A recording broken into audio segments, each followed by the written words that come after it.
Before his name ever appeared in court documents, before the Secret Service truly understood what they were dealing with, one man quietly exposed a flaw so dangerous that the United States had no choice but to redesign its money. Not because of war, not because of inflation, but because a single human being had figured out how to beat the dollar. It began with something so ordinary it almost went unnoticed. A bank teller in a quiet Midwestern town paused while counting a stack of bills. Nothing looked wrong at first glance. The color was right. The texture felt familiar. The portrait stared back with the same calm authority it always had. But something about one bill felt too perfect, too clean, too precise. The teller flagged it anyway.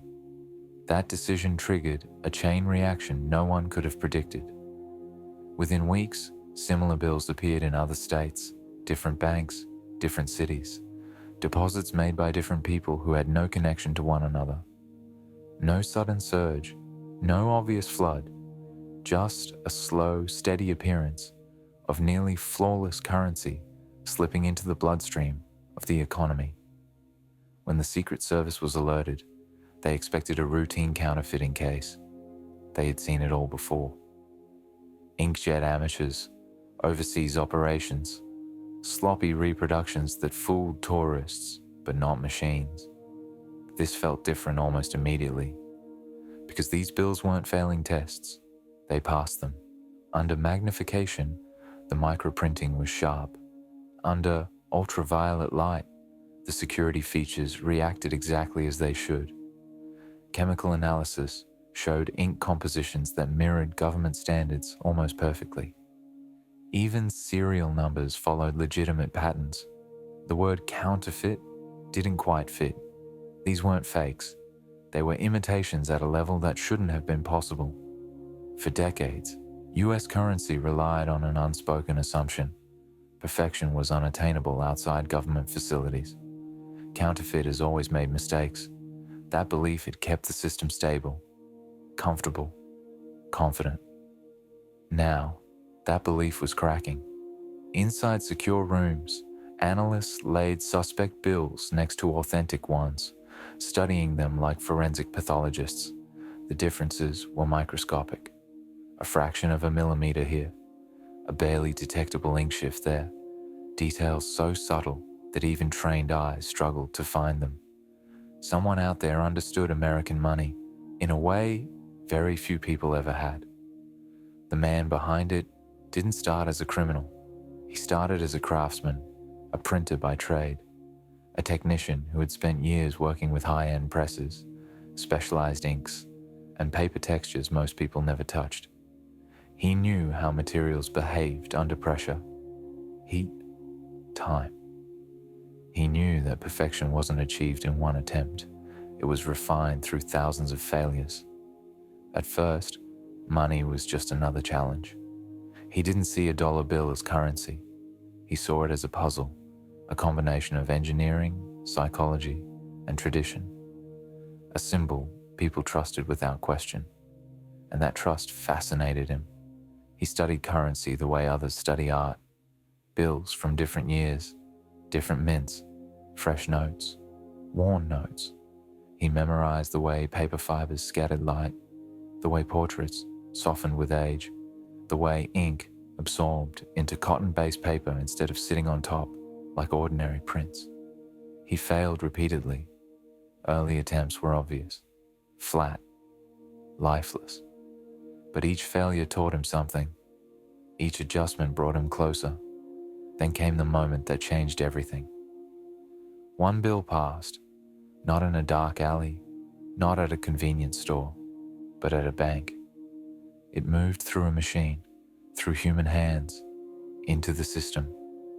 That was when the danger truly began, because once he knew it was possible, he also knew something else. The system was not built to stop someone like him. It was built to stop careless people, not obsessive ones. He didn't flood the streets with fake cash. He understood scale. He understood that attention was the enemy. Instead, he released bills slowly, deliberately, across wide geographic areas. They blended into circulation, indistinguishable from legitimate money. Each one reinforced the illusion that nothing was wrong. Months passed before investigators connected the dots, and when they did, panic stayed behind closed doors. Public confidence in currency was fragile. Even a hint of vulnerability could cause damage far beyond the crime itself. This was no longer just about catching a counterfeiter. This was about protecting trust. The Secret Service elevated the case to a level rarely seen. Analysts asked a different question, not who would do this, but who could. That single shift narrowed the field dramatically. This wasn't a street operation. This required expertise, access, patience, someone comfortable working alone for long periods of time with no guarantee of success. They studied the bills again, this time looking for intent instead of errors. And that's when they found it. A microscopic alignment issue, a detail so insignificant that even experts had overlooked it at first. A flaw introduced during one phase of printing. It appeared on several bills from one batch. Then, weeks later, new bills surfaced. The flaw was gone. Someone had noticed. Someone had corrected it. That was the moment the case cracked open. No random counterfeiter would even see that error, let alone care enough to fix it. This wasn't about passing money anymore. This was about mastery. Surveillance widened, not dramatic stakeouts, but quiet tracing of materials, specialty inks, custom paper orders, industrial-grade equipment rarely used outside legitimate operations. Investigators followed supply chains instead of suspects. Slowly, everything pointed to one man. When agents finally located his workspace, they expected something elaborate. Instead, they found simplicity. A quiet room, precision tools, test prints pinned to boards like art studies, dozens of failed attempts catalogued, analyzed, refined. This wasn't chaos. It was devotion. He didn't try to run. He didn't argue. When asked why he did it, he didn't talk about money, greed, or desperation. He said calmly, "Because I wanted to know if I could." That answer unsettled everyone in the room, because it meant this wasn't driven by need. It was driven by curiosity. The trial never became public spectacle. Details were intentionally limited. The government didn't want headlines asking whether American money could be trusted, but internally, the conclusion was unavoidable. The system had been exposed, and it needed to change. The United States Treasury made a decision it rarely makes under pressure. They redesigned the currency, not cosmetically, but structurally. New security features layered deep into the bill, color-shifting inks, embedded security threads, advanced watermarks, elements designed not just to fool counterfeiters, but to overwhelm them. Not because counterfeiting was new, but because this time it had almost worked.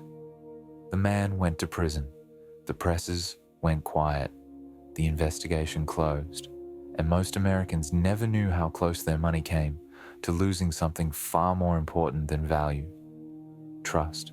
Today, when you hold a bill up to the light, when you tilt it and watch the colors change, when you feel the texture and see the hidden features appear, you're holding the aftermath of one person's obsession, a reminder that even the strongest systems are built on assumptions, and assumptions are fragile.